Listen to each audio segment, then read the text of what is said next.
It's located at the intersection of Stamping Ground Road and Galloway Road. They're requesting no variances, and the property and the surrounding properties are all zoned A1. Here's a look at the submitted subdivision plat. As you can see, this tract 1 is roughly 12 acres. Tract 2 over here is roughly 5.4 acres. Tract 3 is 5 acres, and tract 4 is 20 acres. Only tract 1 would have access off of Stamping Ground Road. Tracts 2 and 3 would likely share an entrance somewhere in this area, and tract 4 would have its own entrance further down on Galloway Road. The property hasn't been subdivided since 1999, but since there are more than 3 tracts being created, this application has to be heard before the Planning Commission. There's 2 structures of note that are non-compliant at the moment. There's this residence here on tract 2 that's slightly outside of the 50-foot building line, and this residence here near Galloway Road on tract 3 is also slightly outside the building line. Both of those nonconformities were in existence before this subdivision was proposed, and nothing about their nonconformity was changed by the lot lines that have been drawn, so they will continue to be legal nonconforming.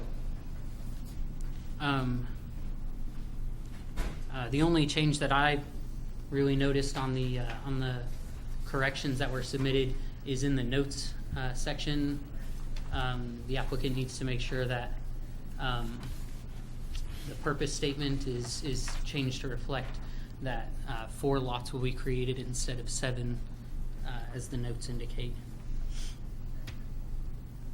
Staff is recommending approval of this subdivision with these 4 conditions that you see here. These are all standard conditions that you would see with a small subdivision like this. We did receive a letter that from I guess a nearby property owner who had some concerns about the subdivision.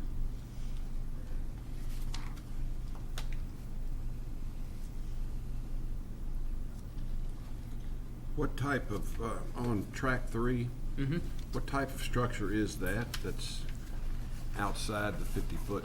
I believe that's or inside? That's a house. It's a house. It's a residence? Yeah. It's close to the road.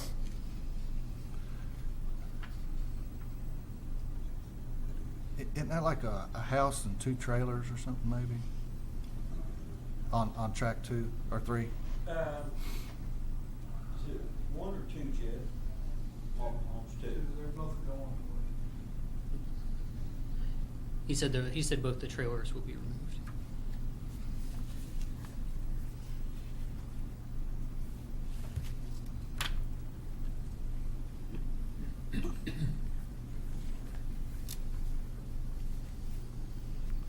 Any more questions for staff?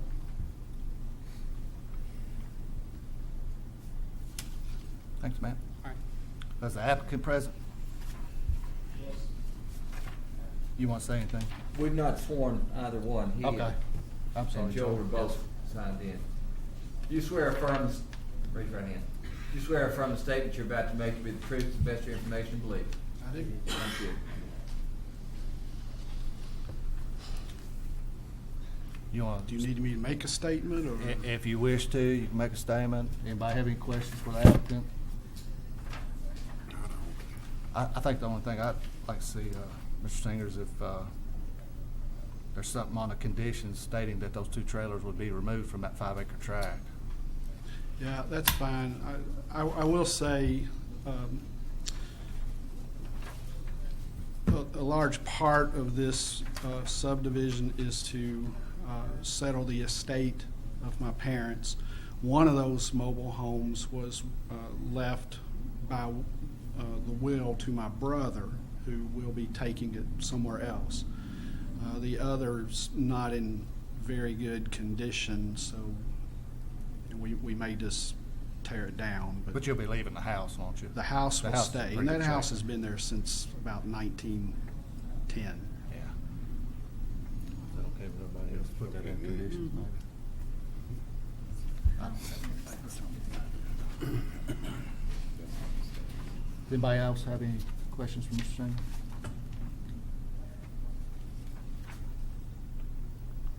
I guess that's all we got. Is anybody else, Charlie? No, sir. Oh, well, Ian, Joel was signed in case there are any other questions. I think the gentleman in the back. Jeff answered, I'm fine with that.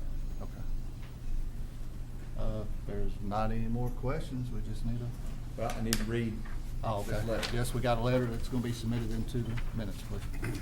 Yes, this is from Christian Pena, I believe. Mr. Kane has written to Joe. I received notice of Mr. Jeff Singer's application for approval of additional agricultural lots and have some concerns and questions. Number one, the notice sent out indicated the application of Jeff Singer for final subdivision plat creating 4 new agricultural lots of 5 acres or more each. The wording final subdivision is confusing. Is this a part of the Blue Ash subdivision? What came before that was or was not communicated, and is there any restrictions applicable to the property? What's the Blue Ash? Blue Ash was some property that my father sold about 20 years ago. 6 of those lots, I think it's 6, are across Galloway Road from this property, and this is not This is not part of that. subdivision. Okay. And it asks if there are any restrictions other than just P and Z law and that sort of thing. Are there any specific restrictions being adopted for these 4 lots?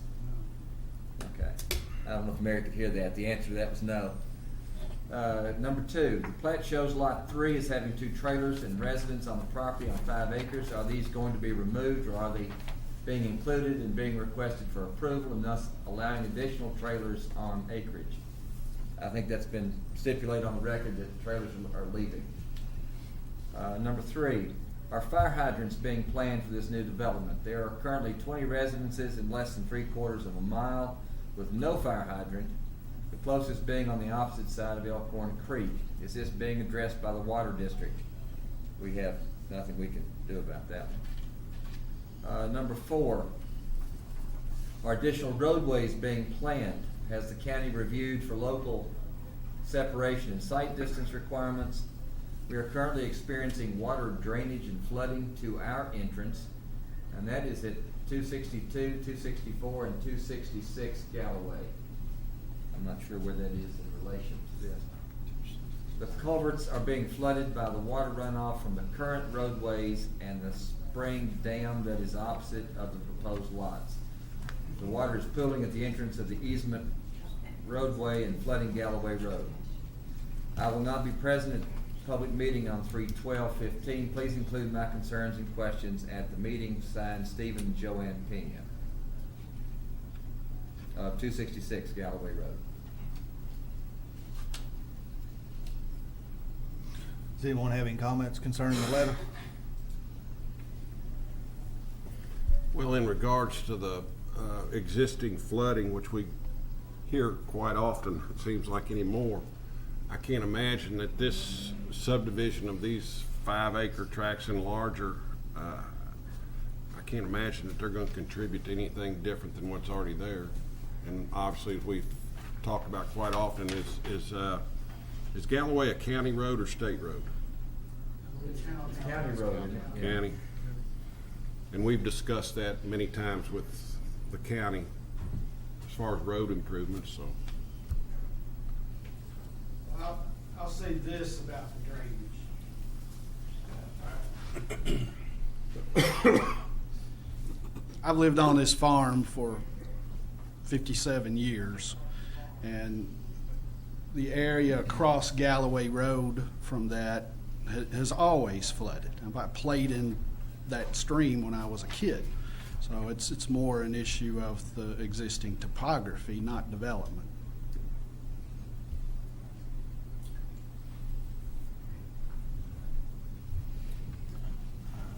Guess if we don't have any further questions or comments, we'll need a motion. I'll make a motion to approve. With that, we need to add that one condition. The condition of the trailers Yeah. being removed. Yes, with that condition. Motion by Mr. Shirley I'll second. for the 5 conditions. Is that 5? 5. 4 plus the 1 we added. Question, the 2 trailers are on lot? Lot 3. Second by Ms. Holland. All those in favor? Aye. Those opposed? Motion approved. Thank you. I think he needs you to sign something, Mr. Singer.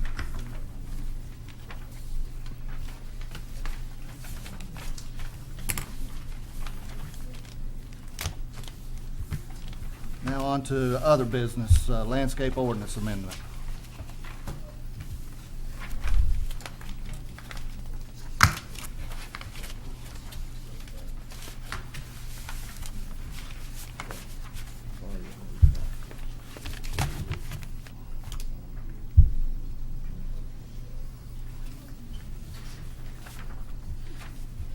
So as we had discussed at last month's meeting, we are proposing some changes to the landscape ordinance.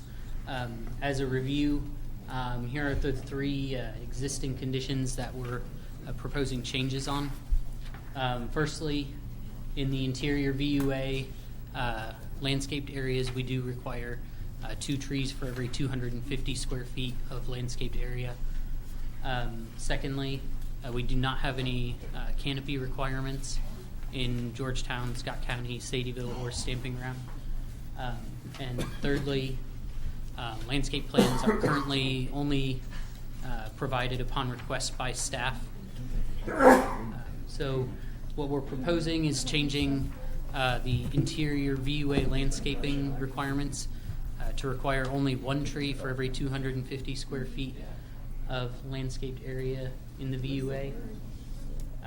Secondly, we would like to set canopy minimums, canopy requirement minimums for Scott County, Georgetown, Sadieville, and Stamping Ground.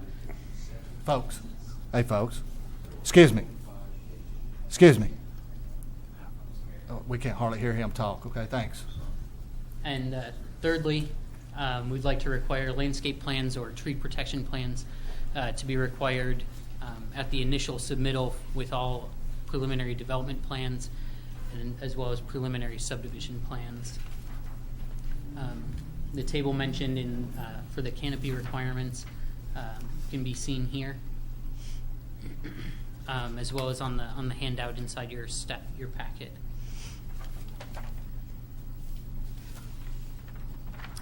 Those are the changes that we're recommending at this time. Can you give examples of what these canopy requirements mean? That's what I was gonna ask, Charlie. Yeah. Oh, Well, that's John's silly question, not mine. I was gonna, please explain this in layman's terms, okay. where we're at and what this will, what difference this will essentially make. how the first two proposed changes on here would operate is we would be removing some of the tree requirements from the interior VUA, and by enacting at the same time enacting canopy minimums, we would be increasing the number of trees that we would be requiring planted at the discretion of the developer. So as we saw last time in some of the specific examples, the number of trees total on a project site being required is remaining relatively the same. It's a matter of the distribution of the trees that would change.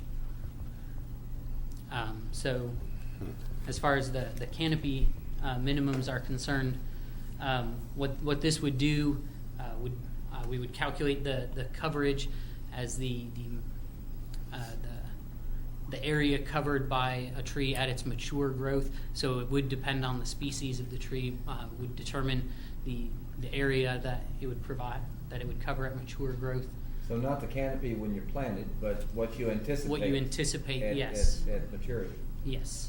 Fewer trees, but bigger trees when they're mature. That's possible. I mean, there's a developer could use smaller trees. They would just need to provide more of them. So they can still choose which species they prefer. They would just have to meet a canopy minimum. However, also as this table indicates, in the minimum or the middle column here, if you are able to preserve trees, there's fewer trees in total a smaller area that you would have to provide canopy coverage of. So there is a benefit there built in for preserving existing trees rather than, perhaps clearing an entire site and trying to plant new trees at the very end of the project. And did you say that placement, there's more discretion to placement? There is, because fewer are required in the interior, and so the developer can then, for the trees that are required to meet the canopy, they can fit them maybe where it best suits the developer, or maybe where it best suits the trees in terms of the spacing.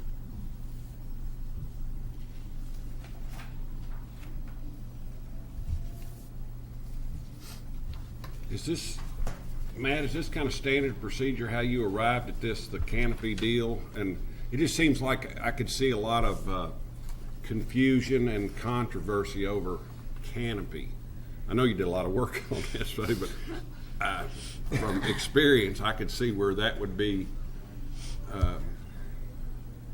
construed in different ways. And then somebody's going to say, well, how do I know for sure that this particular tree is going to create this particular canopy?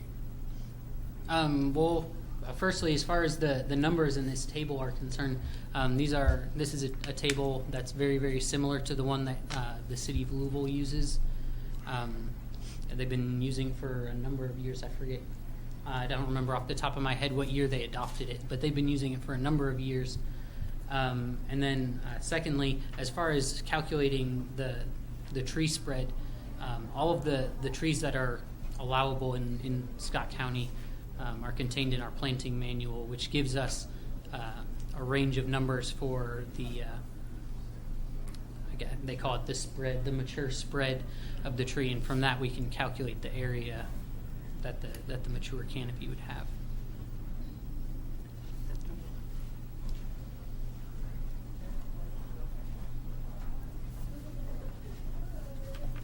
I have one question. Yes. How would we, would we ask the developer to identify the trees that they're keeping on site? If, whose responsibility is it gonna be to demonstrate the canopy requirements being met? That's part of the reason why the third item that we're proposing, requesting that tree protection plan, / landscaping plan, is that the developer would need to either identify the species of tree that are existing on the site, or they can show the area currently being covered by those trees, and we can assume then that those trees are at mature spread at this time. At the same time, they could identify which trees are going to be preserved, so that we can then use those to calculate towards figuring out how much canopy they're going to need to provide. John, Howard, do you think that's with developers? Well, I can just see from experience, Matt, I can see, I think, a lot of controversy with the canopy deal. Say if I had a piece of property and I was going to develop it, well, it would definitely be to my benefit to say, even if I'm not a tree expert, but I could come in and say, well, look, y'all, I've got this tree, this tree, this tree, and they're not fully grown yet, and they've got a canopy of this already, and they're going to have, their canopy is going to be this. I could come up with any kind of number, unless then somebody hires, expert to come in and try to diagnose how large is that tree going to be, eventually. I can just see where that could be really a arguing point, the canopy thing is. But if our plant manual establishes what the canopy is, not that I wouldn't love to have a battle of experts coming in here, we get that so rarely. But if our planting manual establishes that, then basically as soon as they say it's a red hemlock or whatever, if it's one that's permitted at all, then our manual says what that is gonna be. Correct? I think the planting manual has for each species the spread and mature growth, so you just do it that way. I was thinking with canopy, you can identify what the canopy is pre-development just by an aerial photo.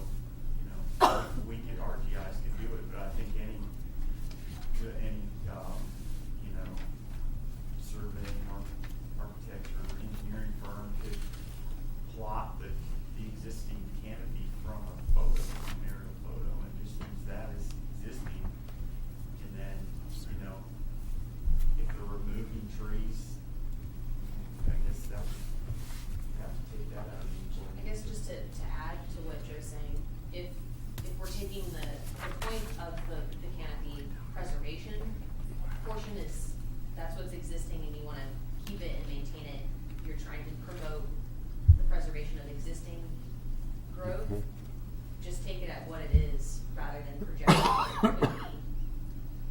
I mean, it's. Yeah, that's- The yeah. point is to save mature trees. I can see That's that. kind of what they're gonna be, and Yeah. just take it, if you're preserving, this is what they are right now, and then just measure the growth for the new ones. Yeah, and it's a great idea. I love the idea of promoting, rather than just going and stripping a piece of property, and building around, especially large oaks and whatever. It's a great idea. Yeah, I just think it's going to be hard to calculate. Well, if we use their tables though, it should be Now, just yeah, if that's, numerical thing. if in fact that's what it's going to be, hey, we're using these tables. You've got 3 red oaks, a white oak out there, a maple, whatever would be Yeah. commonly found in Scott County, and say that's what it is. But I can tell you, and I'm not an expert, that they vary. They do vary. Who's going to age the tree? Say, well, okay, it's full growth. It's 150 years old, or no, it's a 10-year-old tree. It's going to grow another 140 years and probably spread. That's all. I mean, somebody could get, really. If you use, as you were just saying, the existing growth just as it is, how would we measure that? I mean, everybody can't go up the plane and take an area. You wait till a sunny day and see the shade that it creates, Charlie. That's Wait, what 12 that's what noon, you go out and dummy measure. me would do. You take a tape out and you measure that. It'd have to be high noon, though. High noon. Other than that fine way of doing it, how else might we do it? Existing aerials. Yeah. I mean, we've got 2012. Because they wouldn't be changing to, well, maybe water maintenance, but that's not good thing.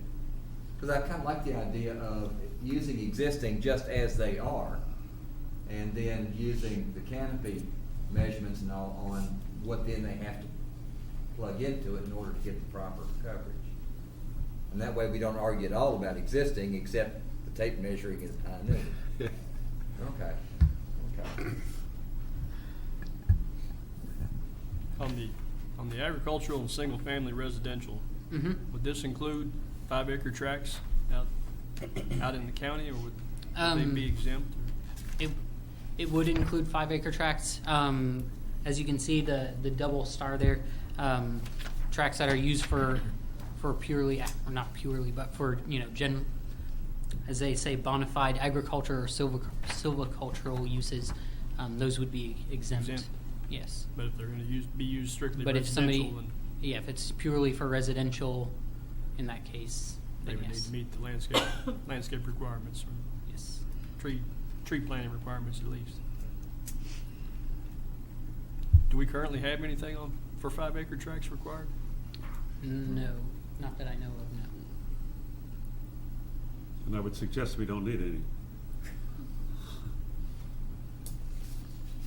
I'm thinking, I've seen some 5-acre tracts out there they built a nice house on and didn't plant It's a like tree. tabletop. Didn't plant a tree or a shrub on them, but I'm not sure that they want that imposed on them either. Yeah. Where you've got, under the commercial category, Mm-hmm. total tree canopy coverage area required 24%. So if you've got 100,000 square foot lot, then you've got to have a 24,000 square feet of tree canopy. Yes. I mean, it looks wonderful in my mind's eye, but it sounds like an awful But at lot. that's At maturity, right? yeah, at Well, the that's true, maturity. that's at maturity, that's after high noon and long way down the road. Yeah, and at the That's 25%, right? Yeah. at the Almost. previous planning commission meeting, we had looked at both the examples of the Kroger that was recently approved, as well as Zaxby's, and both of them were Zaxby's exceeded the 25%, I believe, the 24%. I believe they were at 26% with the trees that they had planted, and Kroger was very, very close, but they had been granted a variance to the number of trees that they were required to plant. So I think if they had been, if they hadn't been granted that variance, they would have easily met the 24% as, under our current regulations. Think about BUA areas, you require 10%, so if you have trees in the BUAs, I know I'm talking about our current regs, but that tree spread is gonna be a lot more area than that BUA area, so you're gonna have at least 15 to 20% there, and then we have perimeter requirements that have trees in them, so So it sounds more dramatic Sounds than it more really dramatic, is. Yeah. 'cause you're talking about the spread of the Yeah. canopy. Yeah, because I thought our goal was to maybe to get to less Yeah.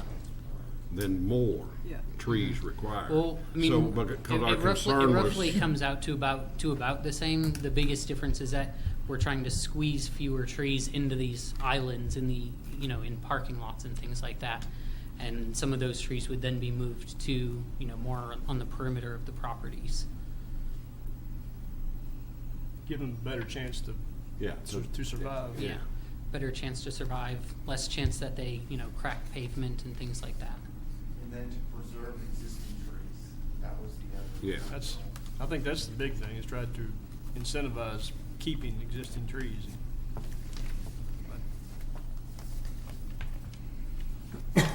Well, as long as you can assure me that it's less rather than more, I'm in. But it sounds very confusing to a layperson. That's understandable. But you're the one that's gonna have to figure it out, Matt, so if you've got it figured out, then I trust you. I wonder how much work we're gonna be adding in, or have, with the 5-acre tracts in the county. I don't know, I'm trying to think how many. We could take this framework and apply it to some existing sites. I know. We could apply it to a greater variety of sites to. And show you what we come up with, so you can be comfortable with it before we go on. We have to take this to city council. Yeah, and- I agree, yeah. I think so too, and Yeah. Charlie, have you had time to review this? Because you're gonna be one arguing most of this, most of the time, I would think. I gotta keep arguing. I want you to be able to understand. Well, it, you know? and while they pull those out, yeah, we'll sit down and go through it. But yeah, I have not yet. I'd like for you to be able to understand it before we try to approve something too. And we can requisition a tape measure and a clock. Charlie's gonna be our official measure. Yeah, looking at this industrial, if you start out with 5%, if you start out with 5% tree canopy coverage, you're exempt. But if you have none to start with, and you got to plant enough to potentially have 10%, so I think that's a good incentive to hold on to what trees you have there, or work around them at least. Yeah. Like I say, all work that way too, don't they? If you've got a fair amount to begin with, you don't have to come up to the otherwise requirements. That's a good point. I hadn't noticed that. Yeah, That- yeah, that- and that's that's, a good I like that idea very much. Yeah, it is good. This gentleman here had something to speak. Have you been sworn in? No, I haven't. Charlie, Are you gonna testify, or are you gonna ask a question? Just ask questions if you let me. All right. As far as calculating the new canopies that would be required in those circumstances, are we starting off with a minimum diameter of tree that needs to be placed? We have. could you state your name real quick for the record? Brian Hayes, Thank you. Scott County resident. Yes, we have, I guess in the landscape ordinance, we have planting minimums for all species of trees. I think for trees, it's by caliper. And that doesn't change, we're just Yeah, that's adding not to being it the proposed to canopy change. requirements. Okay. Next question along those lines would be,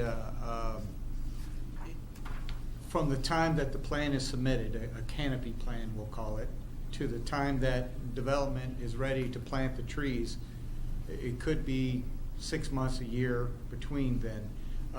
Are we potentially requiring them to comply with exact species or what's available that fits into those categories? Is that understood? But let's say on a plan, you say you want a bunch of oak trees, and then you go to the local nursery, and there's no oak trees of a certain size that are available at that time. Is there enough flexibility to allow that? Yeah, I mean, that's, we would consider that a minor amendment to a development plan. The developer can come and talk to staff, and as long as the species that they're proposing plant are approved in our planting manual, then that would be perfectly fine.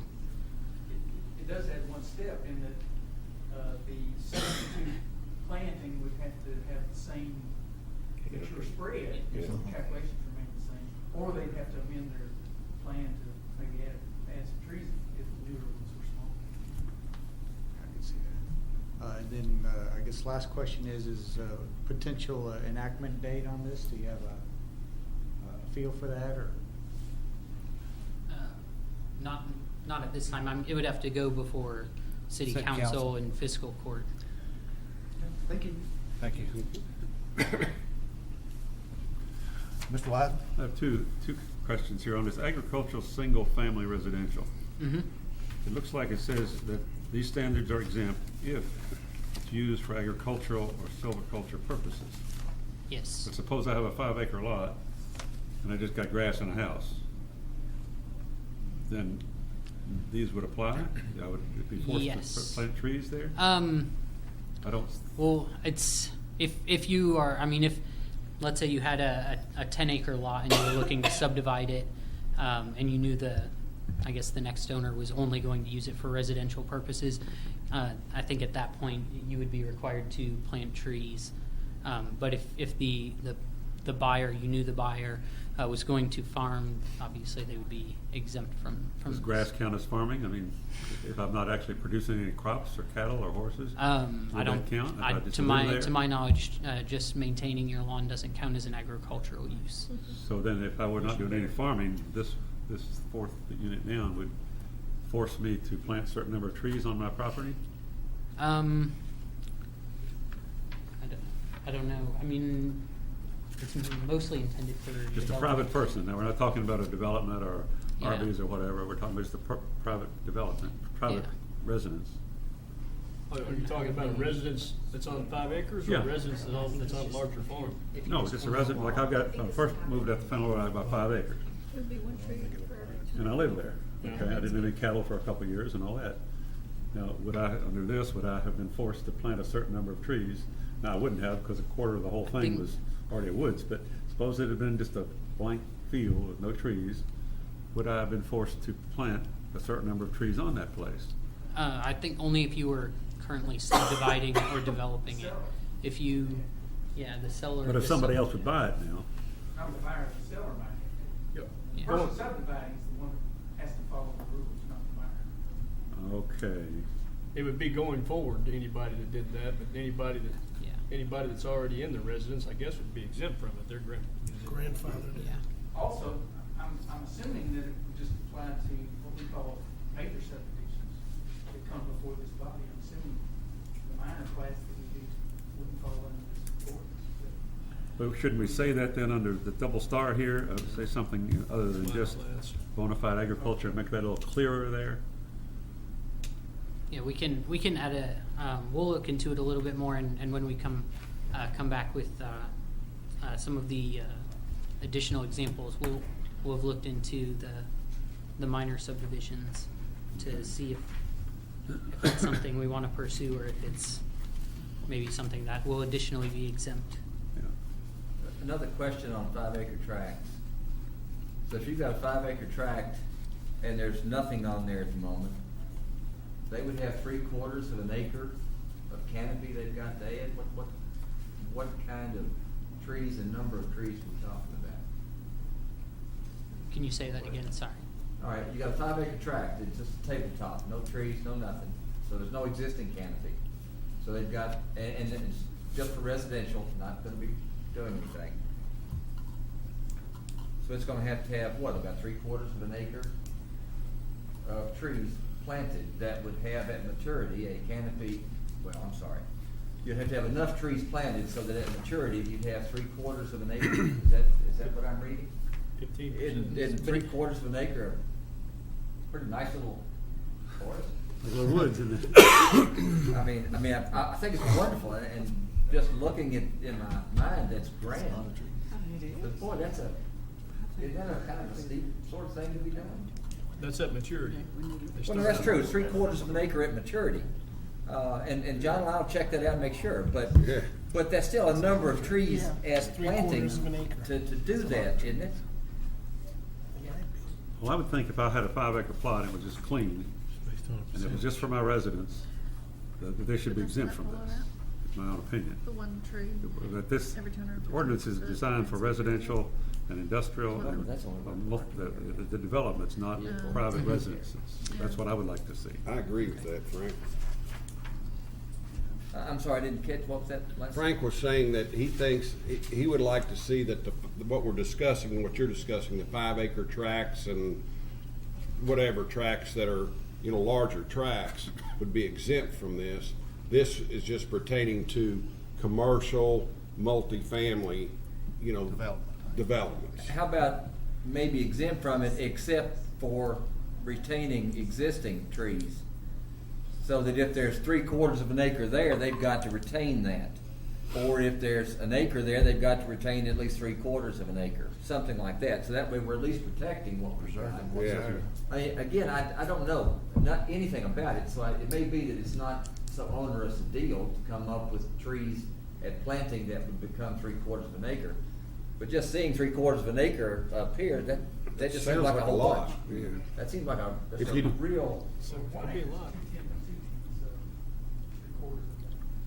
yeah, well, that's a bunch of little trees. On And 5 trees acres, aren't that's cheap. a lot of It's one thing when you're dealing with a 1/4 acre lot, another thing when you're dealing with 5 acres. Yeah. I don't know that we need to go that far with 5-acre tracts. And it may well be that most of our lots have enough pre-existing that really isn't an issue. That could even be an issue with these 2-acre tracts with cluster developments. It takes a lot of trees to come up with 25% on 2 acres. When agricultural, they're not, I mean, 20 they're only 15%.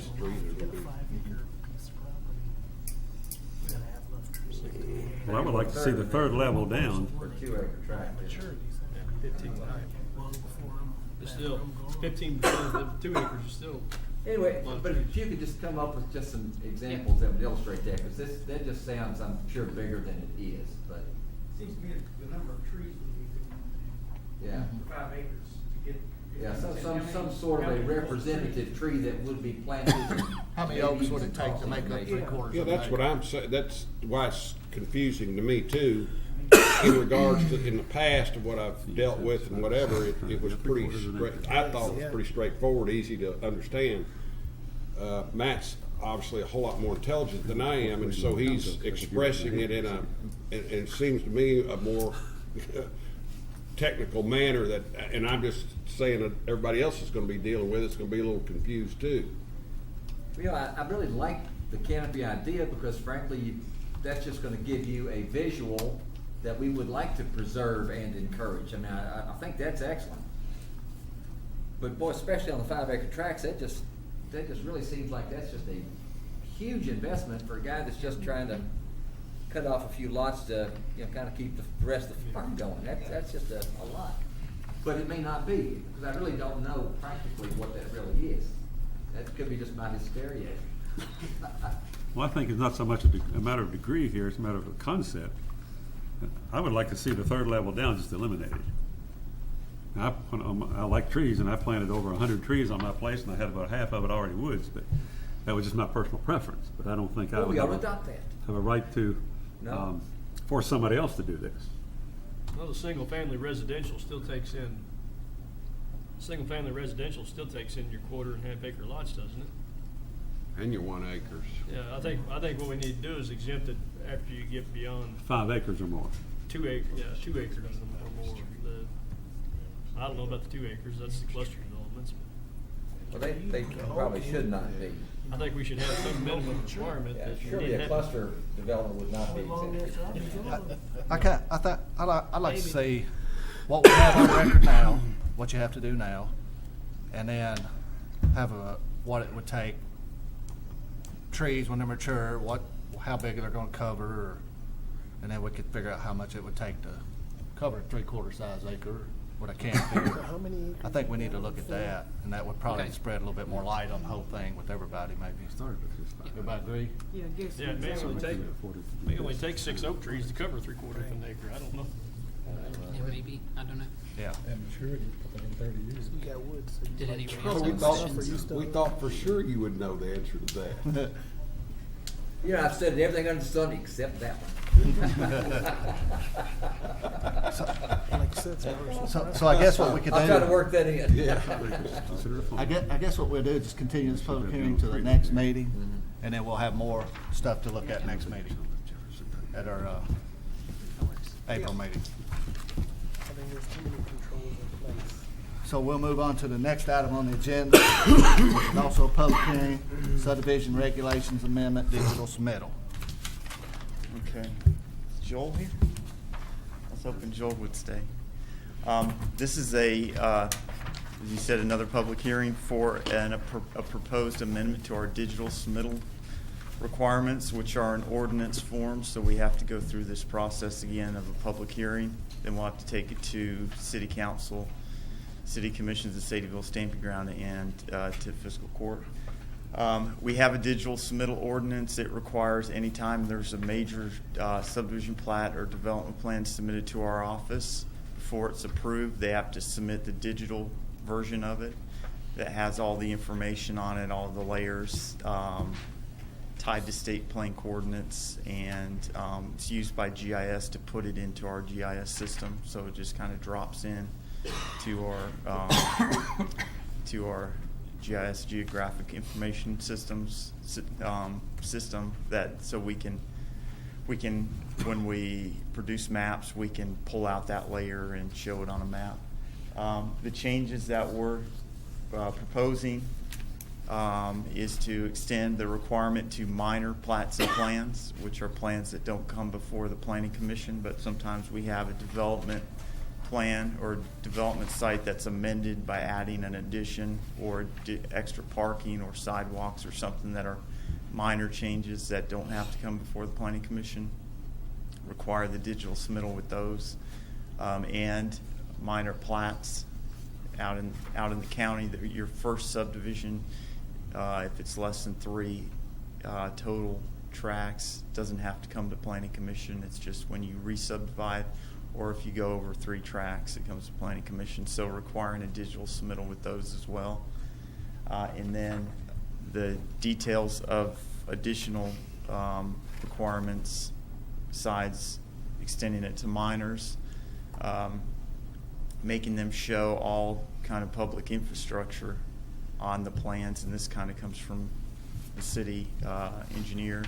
Show sidewalks, all stormwater structures, edges of sidewalks, and any kind of infrastructure that weren't listed in the ordinance before. So we make sure we get all that information so that we can track it and show it in our maps. We have to create those maps.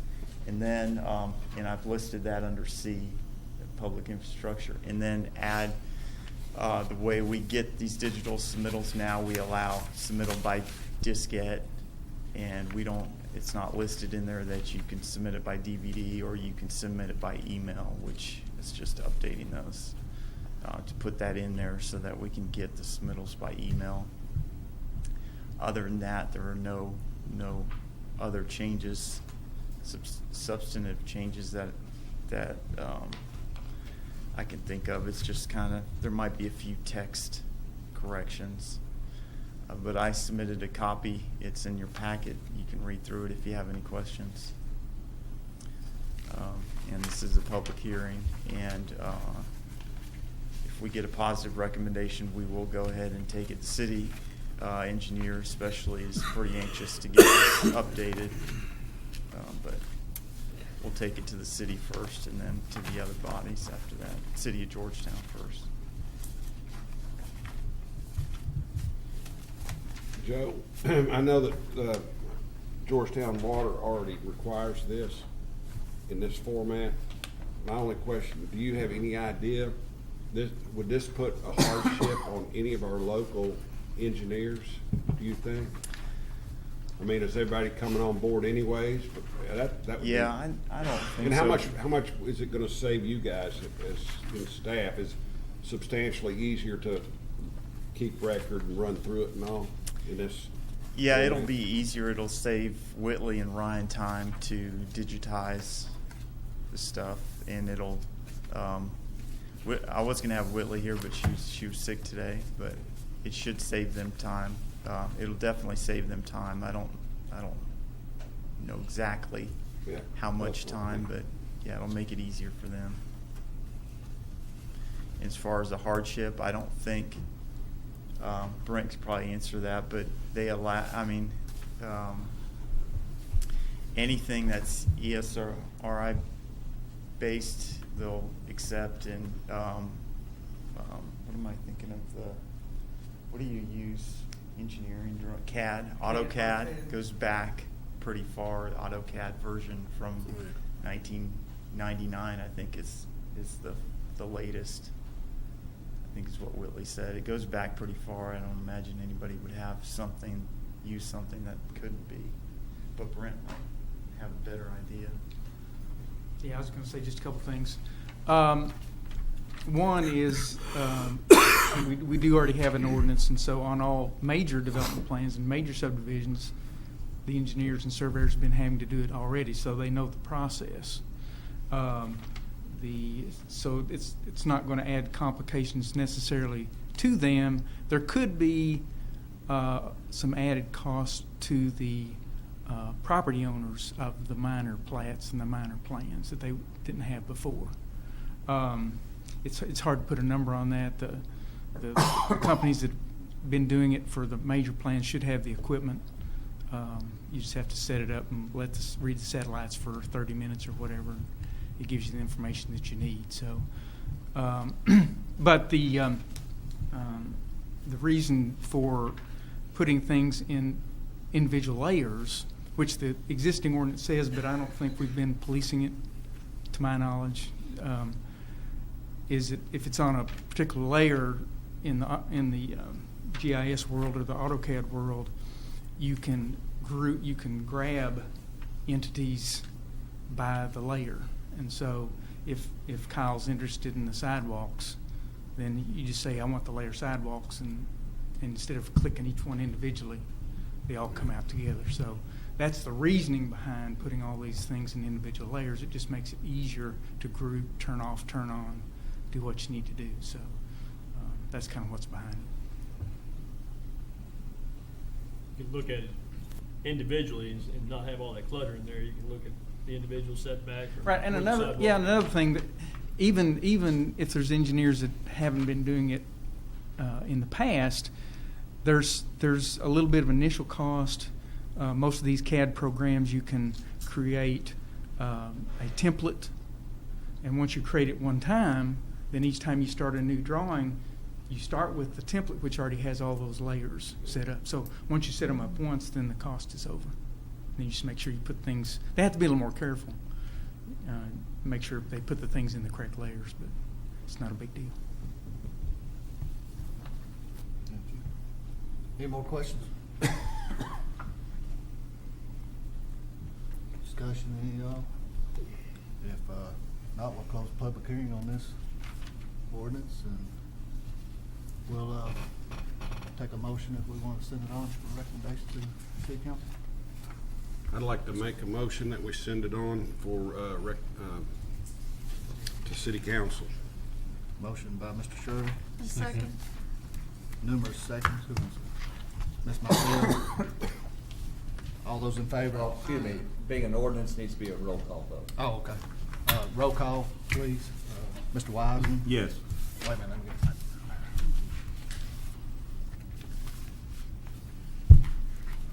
Mr. Solsky? Yes. Mr. Moran? Yes. Mr. Shirley? Yes. Ms. Holland? Yes. Mr. Caldwell? Yes. Mr. Smith? Yes. Ms. Mazzil? Yes. All yeses. Chair votes yes also.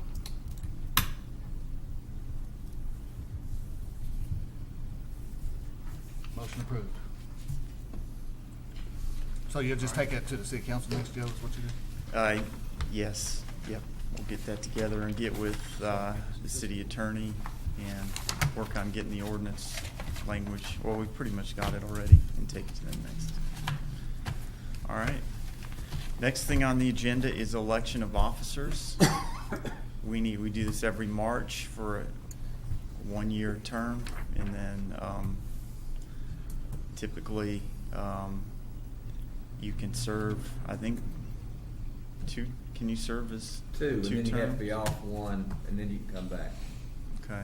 I believe that's So we need to elect a chair, a vice chair, and then the 4 representatives of the executive committee, which we call on. It used to be our agenda committee. Now it's called the executive committee. But if we have some decision in the office that's borderline, whether it's a major or minor, whether something needs to come to planning commission, whether there's some other issue where somebody's not happy with our decision, we usually take it to the executive committee to get their thoughts, feedback, and let them either agree with the director's decision or they can overturn it. If they don't agree, they can send that on to the full commission. But the executive committee usually deals with agenda items, but also we need the executive committee kind of to bounce stuff off. We're thinking about working on certain projects or have some things come up in the office, personnel issues, things like that. The executive committee is that first kind of line of defense, I guess. So we need to, the executive committee needs to be made up of 2 city representatives and 2 county representatives. Janet's a city-county appointee, so she can serve both as the city or the county appointee. So however the other 3 members line up, she can be either city or county. I've got a question, please, sir. Obviously, I don't know if surely the rest of the commissioners understand. At this point, we just have 3 executive committee members because of Greg, his term ending and left, and then Rob is filling that term or till tonight. How long have we been on the executive? I don't know how long somebody's been on the executive committee. Is there Have you been kind of on 2 years? There is no So you can't- limitation. There's no limit on the Yeah, executive. there is no committees. limit on the executive committee. Oh, I thought you just said chair, 2 years. just chair for the chair Individual Chair. officers. and the Huh? vice Chair. chair. Oh, Chair. just Yeah, chair. chair and vice chair. Chair, is the vice limit. chair. Chair and vice chair. Yeah. How long have you been vice chair? I've not been vice chair. Oh, You can only be 2 consecutive years. If you're off for 1 year, you come back. yeah, I know. But I'm sorry, I Chair, misunderstood. yeah, I was just- I thought it was the whole executive committee. I didn't No, understand it was no, just the sorry, I chair. kinda That's- blended just those wanted to together. clarify that because I didn't know who to. If I want to nominate somebody, I don't want to nominate somebody that can't take the position. I'm glad John asked me, because I understood it the same way. Yeah, yeah. Okay, sorry. So it's Yeah, just the vice chair and the Chair chair. can serve 2 terms. Typically, the chair serves 2 terms, and the vice chair moves up, and then. He was the vice chair from Greg. You were? Yeah. You were vice. Oh, okay. Can we nominate a slate, or we'd have to nominate each individual office? Typically, we do it one position at a time. What we've done in the past, I think, is not take nominations for chair, and then after that, Well, I mean, you can always probably do it as a slate. In fact, it seemed like to me we did it in some board 1 year. I guess it wasn't this one. Maybe when the boards were adjusting. But no, generally it's you take nominations, or occasionally you have to move motion for nomination to cease and acceptance by acclamation. I mean, there's just any number of ways to do it. so I would defer to Charlie's expertise on how we should go about it. I would say let's elect the You wait chair till high noon first. to take your tape out there. Take nominations, elect the chair, then take nominations, elect the vice chair, and then take nominations for all of the, I don't know. We also have the- paper. And we have paper ballots if we want to do a secret ballot. I mean, we've brought the paper. If you'd like to do it that way, but I think that's what we did last time. Ready for nominations? So, open the floor for nominations for, if you want to, if you all agree, open nominations for the chair, position of chair. I nominate Rob Jones as chair. Do we have to have a secret ballot? No. Well, maybe some No. people do want You don't have to. I second the nomination. that. I third.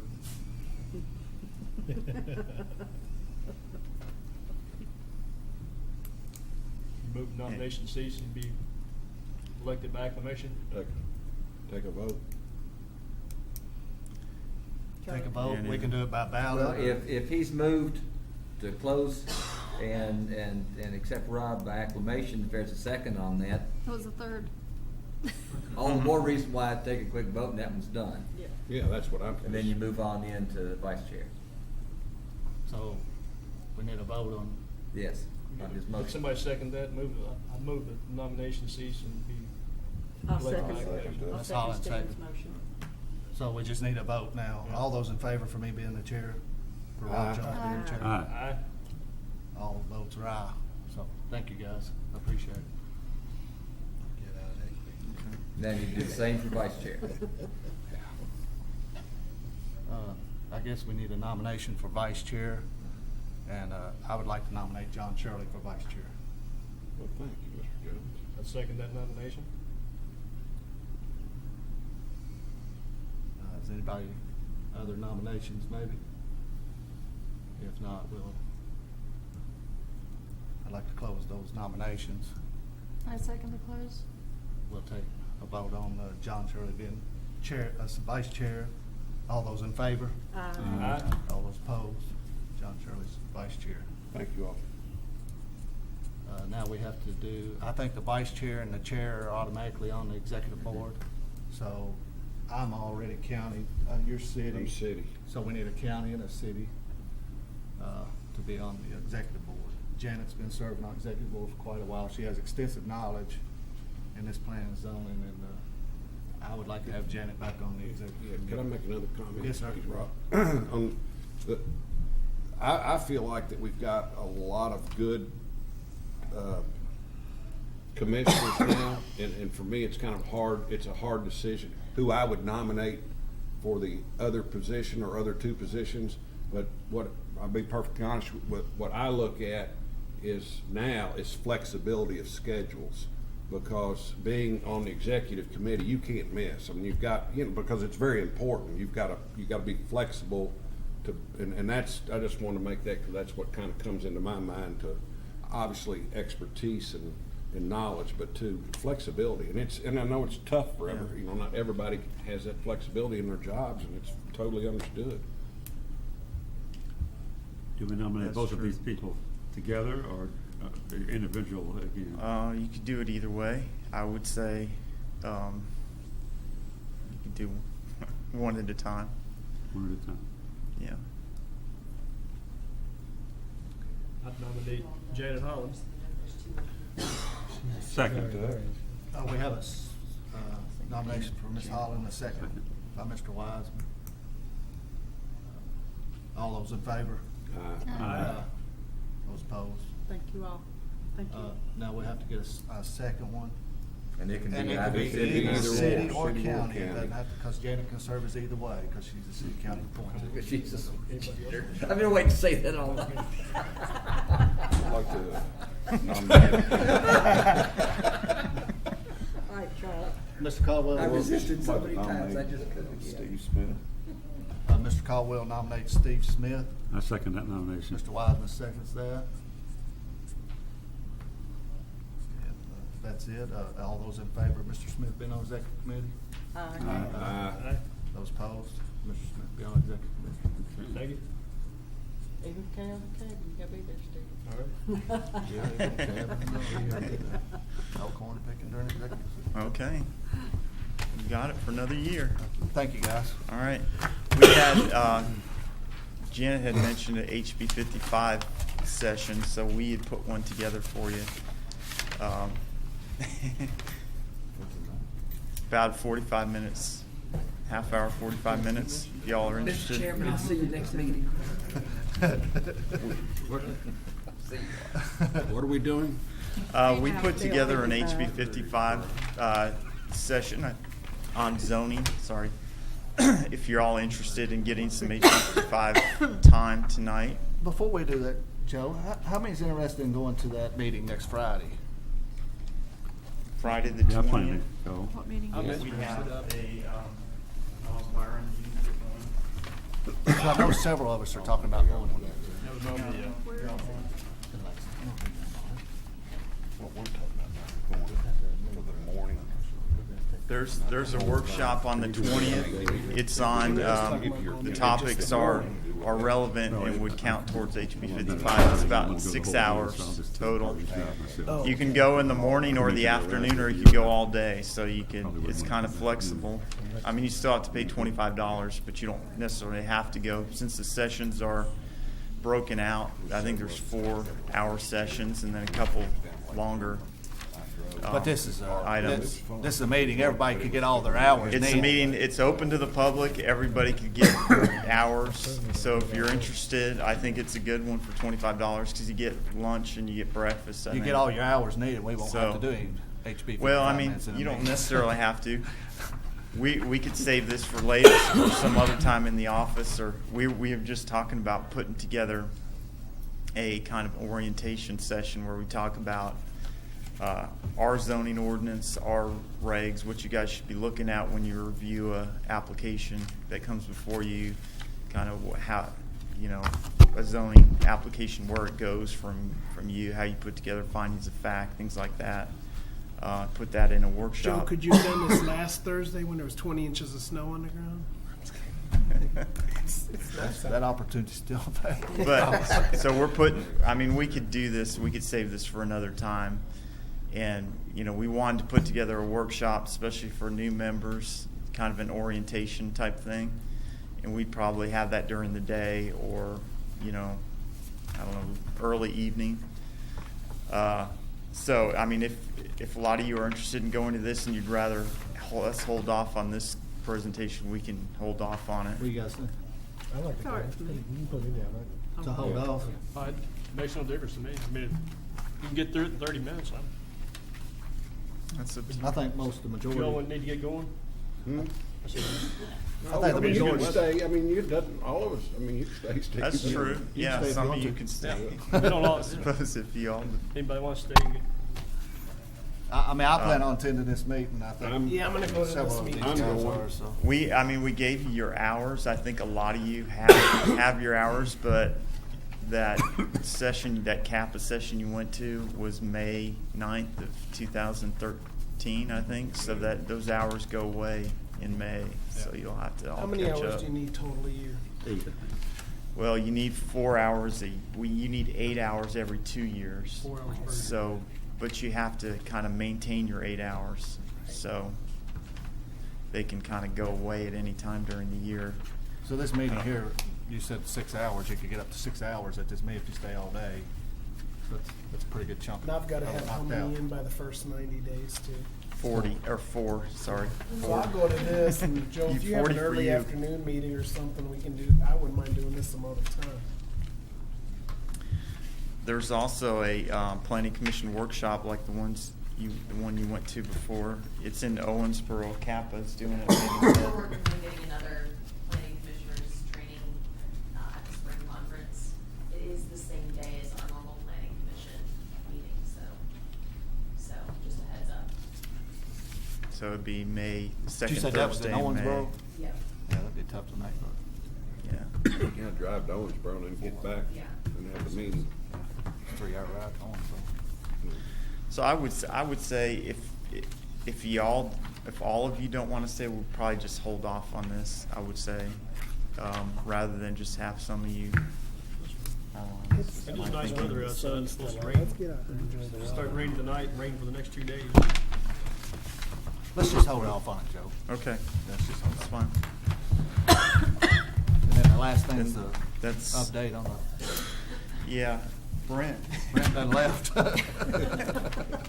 Yes, we don't have any updates. We'll work on the landscape ordinance, on the canopy stuff, and get some examples. We can talk about that next time. Okay. And then we have a busy agenda next time, actually, but so we'll see. We'll still do the landscape stuff, but it might be a long meeting. Yeah, next month we'd probably have a lot going on, so it'd probably be good if everybody could make it to the workshop next month. 'Cause we got a lot of applications coming in. If we can make it to the workshop, try to slowly Yeah. get through that meeting pretty quick. Tell Charlie I expect him to be there. I meant to tell him and he's Slid got out. out, yeah. Okay, All right, that's all we have. Anybody have anything else? Mr. Chairman, I did have one question, but we moved on from the tree ordinance a little fast for me. I did have one other question. Can I ask a clarification question now, or is it Yeah. closed? Okay. Well, that's a public hearing, that's, Maybe close. I don't see why you couldn't ask. yeah. I mean, Okay. Carrie, Ask you left. Again at the next meeting, just Yeah. to clarify in the record, it is critical. So should I ask now or wait later? You can ask now, we'll Okay. just kind of Try bring to it up. remember it You'll next meeting. Cover it again. You're next planting time. trees, and let's say this is the edge of the property, and you plant a tree right here, it's 10 feet from the edge, and it has a canopy. Well, a lot of that canopy is on some other property. Do you count the canopy of that tree toward the percentage, or do you count just the percentage of that canopy that's on the property you're considering as the percentage? Seems like that could be a big difference if you plant a lot around the edge. I would count it all on the property. Count it all on the property, because it's still canopy Simplicity's purpose. as far as the whole world is concerned, okay? Good question.